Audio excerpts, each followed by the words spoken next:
இன்றைய வேதவசனம் யோசுவா 23:10. உங்களில் ஒருவன் 1000 பேரை துரத்துவான். உங்கள் தேவனாகிய கர்த்தர் உங்களுக்கு சொன்னபடி அவர் தாமே உங்களுக்காக யுத்தம் பண்ணுகிறார். ஆமேன். நமக்கு எதிராய் 1000 பேர்கள் வந்தாலும் நமக்கு ஒரு சேதமும் இல்லாமல் நம்மை தப்புவித்து 1000 பிரச்சனைகளையும் துரத்தும்படி தேவன் கிருபை செய்வார். கர்த்தர் உங்களுக்காக யுத்தம் பண்ணுவார், நீங்கள் சும்மா இருப்பீர்கள் என்ற வார்த்தையின்படி தேவன் தாமே நமக்காக யுத்தம் செய்து நம்மை தப்புவிப்பார்.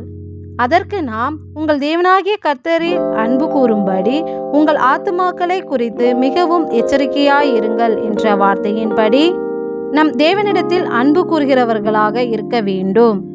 அன்றியும் நாம் தேவனிடத்தில் அன்பு கூர்ந்து அவருடைய கற்பனைகளை கைக்கொள்ளும் போது தேவனுடைய பிள்ளைகளிடத்தில் அன்பு கூறுகிறோம் என்று அறிந்து கொள்ளுகிறோம் என்ற வார்த்தையின்படி தேவனிடத்தில் அன்பு கூறுகிறவன் தேவனால் உண்டாக்கப்பட்ட அவருடைய பிள்ளைகளாகிய நம் சகோதர சகோதரிகளிடத்திலும் அன்பு கூற வேண்டும்.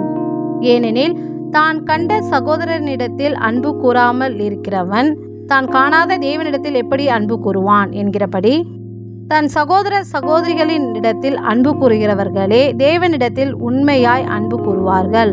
அவர்களுக்காக தேவன் அவர்களை எதிர்ப்பவர்களுக்கு விரோதமாய் யுத்தம் செய்வார். அவர்களுக்கு ஒரு சேதமும் அணுகாது. எங்கள் மீது அன்பு கூர்ந்து எங்களுக்காக யுத்தம் செய்யும் எங்கள் நல்ல தேவனே, உமக்கு நன்றி செலுத்துகிறோம். நன்றி.